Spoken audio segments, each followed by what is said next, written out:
ये संभाल लेंगे। नहीं, दूसरा वाला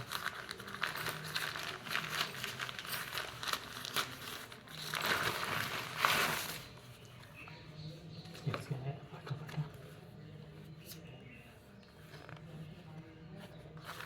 बहुत ही बेकार तरीके से आया है, कोई पैकिंग नहीं है।